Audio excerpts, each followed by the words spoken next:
Assalamualaikum warahmatullahi wabarakatuh. Alhamdulillahirobbilalamin. Puji syukur kehadirat Allah Subhanahu wa taala. Pada kesempatan kali ini kita dapat melaksanakan pembelajaran meskipun dalam keadaan daring. Tak lupa selawat serta salam semoga selalu tercurah limpahkan kepada Nabi kita Nabi Muhammad SAW.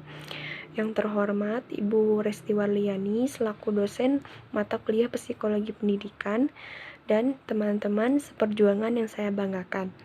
Sebelumnya perkenalkan, kami dari kelompok 6 yang beranggotakan saya sendiri sekaligus pemateri pertama, dan yang kedua ada Asep Hoirul Anwar sebagai pemateri kedua dan Reni sebagai pemateri ketiga yang akan membahas tentang perbedaan individu.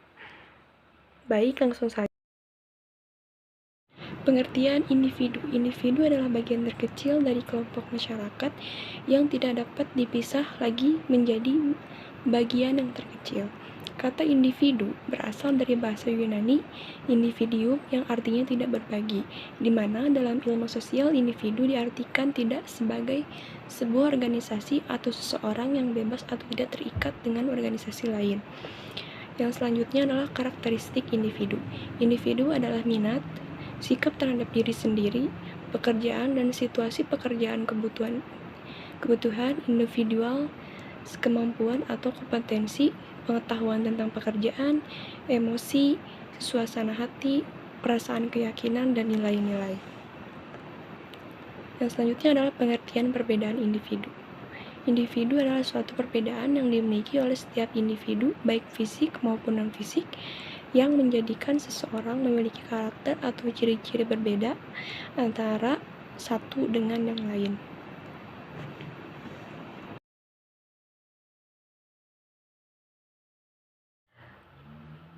Yang selanjutnya pemateri kedua yaitu Asep Hoirul Anwar. Waktu dan tempat saya persilahkan. Terima kasih kepada moderator yang telah memberikan waktunya kepada saya. Di sini saya ingin menjelaskan tentang macam-macam perbedaan individu. Yang pertama yaitu ada perbedaan kognitif. Kemampuan kognitif merupakan kemampuan yang berkaitan dengan penguasaan ilmu, pengetahuan, dan teknologi. Yang kedua yaitu perbedaan kecakapan bahasa. Kemampuan berbahasa merupakan kemampuan seseorang untuk menyatakan buah pikirnya dalam bentuk ungkapan kata dan kalimat. Yang ketiga yaitu perbedaan kecakapan motorik. Kemampuan psikomotorik merupakan kemampuan untuk melakukan koordinasi gerakan syarat motorik yang dilakukan oleh syaraf. Yang keempat yaitu perbedaan latar belakang. Perbedaan latar belakang dan pengalaman dapat memperlancar atau memperhambat prestasi, terlepas dari potensi individu itu tersebut. Yang kelima yaitu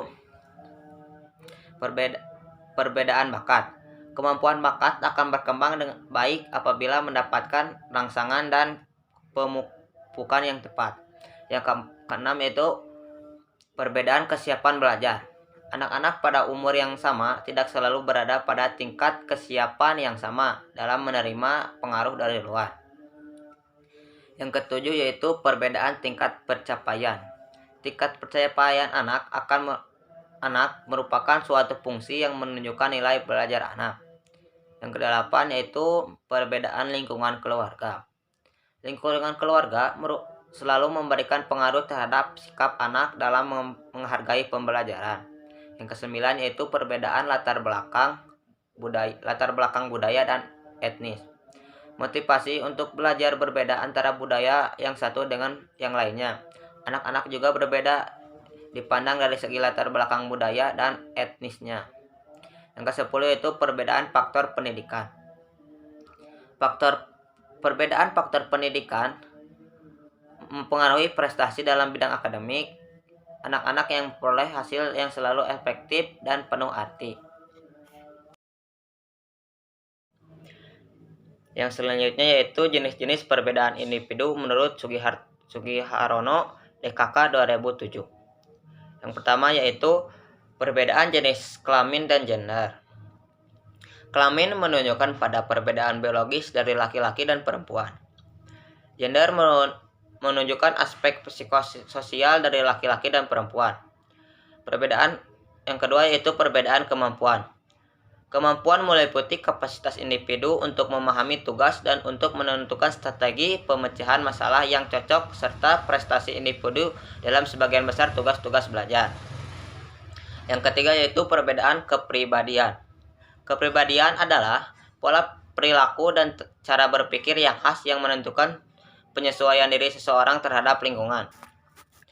Dan yang terakhir yaitu perbedaan gaya belajar. Perbedaan gaya belajar merupakan pola perilaku yang spesifik pada individu dalam proses menerima informasi baru dan mengembangkan keterampilan baru serta proses menyimpan informasi atau keterampilan baru tersebut. Mungkin itu yang dapat saya sampaikan.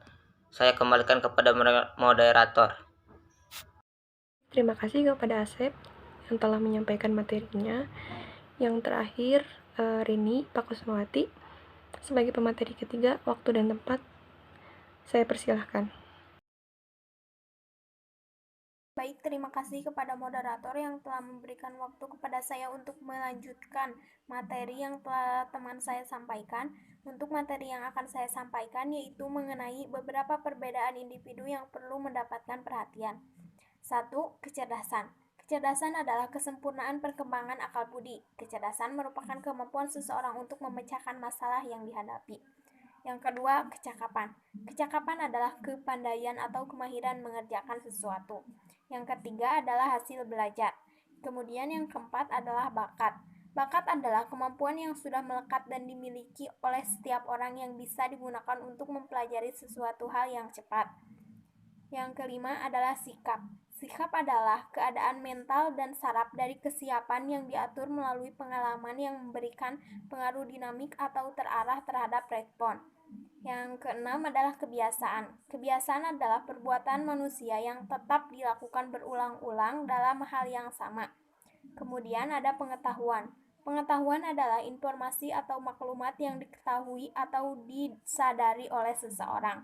Kemudian ada kepribadian.